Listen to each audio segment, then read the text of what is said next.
Et je vais demander tranquillement à Youssef de se préparer. Détruire la misère, un devoir, pas un rêve.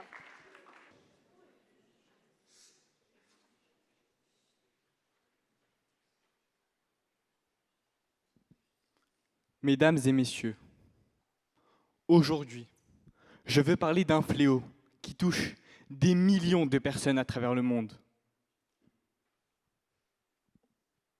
La misère. Oui, mesdames et messieurs, la misère.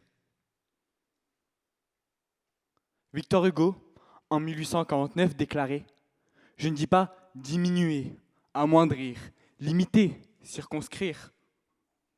Je dis détruire la misère. Mais plus d'un siècle et demi plus tard, si Hugo revenait parmi nous, que constaterait-il? Des progrès immenses, certes, mais il regretterait que malgré son combat, la misère soit encore présente.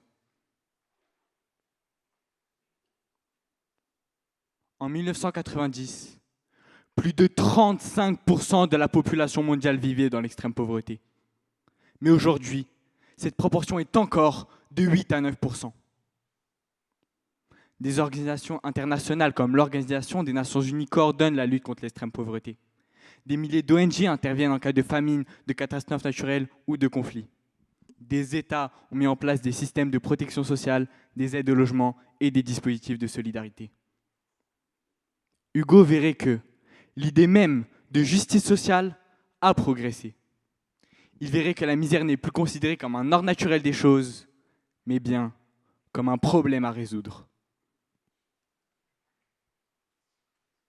Mais il remarquerait aussi que ces progrès restent fragiles. Les pandémies, les crises économiques, géopolitiques et climatiques aggravent les inégalités. Aujourd'hui encore, près de 700 millions de personnes vivent dans l'extrême pauvreté. Environ 2 milliards d'êtres humains n'ont pas accès à une eau potable sûre. Mais la misère ne concerne pas que les autres pays.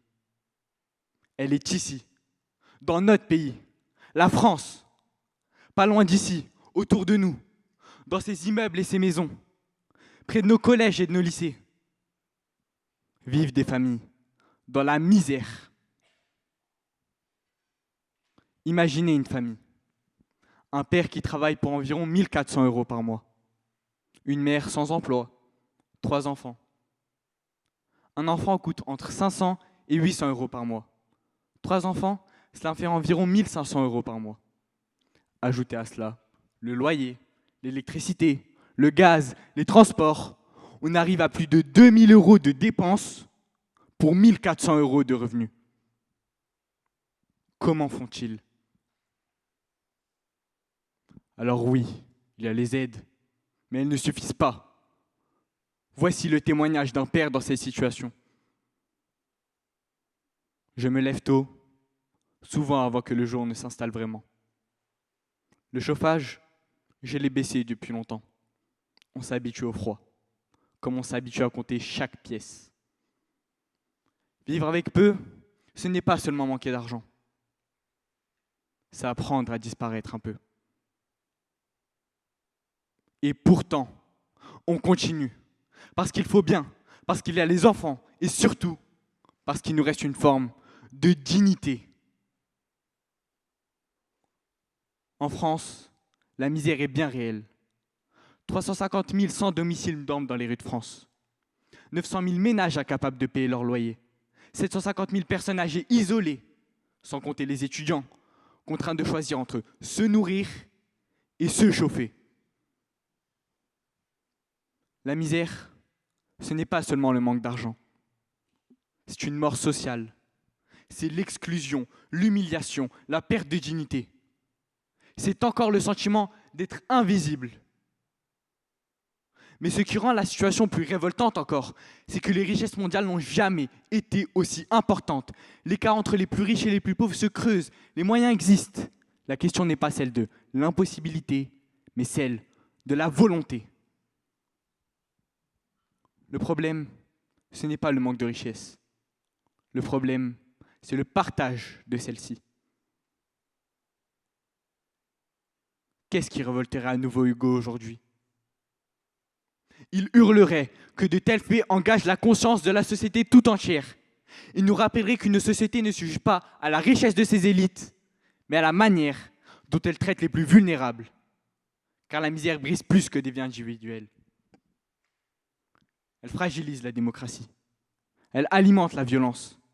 Elle mine la cohésion sociale. Alors oui, le monde a changé depuis le 19e siècle. Oui, des avancées sont bien réelles, mais tant qu'un être humain dormira dans la rue, tant qu'une famille manquera d'eau ou de nourriture, tant qu'un travailleur ne pourra vivre dignement de son travail, le combat de Victor Hugo restera d'actualité. Détruire la misère, ce n'est pas quelque chose d'irréalisable. C'est une exigence morale, c'est une responsabilité collective. La misère existe encore, mais nous avons le pouvoir et le devoir de la faire reculer. Alors oui, l'article 25 de la Déclaration universelle des droits de l'homme affirme que chacun a le droit à un niveau de vie suffisant.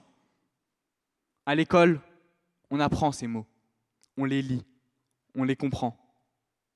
Mais quand on regarde le monde, quelque chose ne correspond pas. Car si c'est un droit, alors pourquoi certains n'ont rien? Et si tout le monde le sait, pourquoi cela ne suffit-il pas? Peut-être que le vrai problème, ce n'est pas l'ignorance.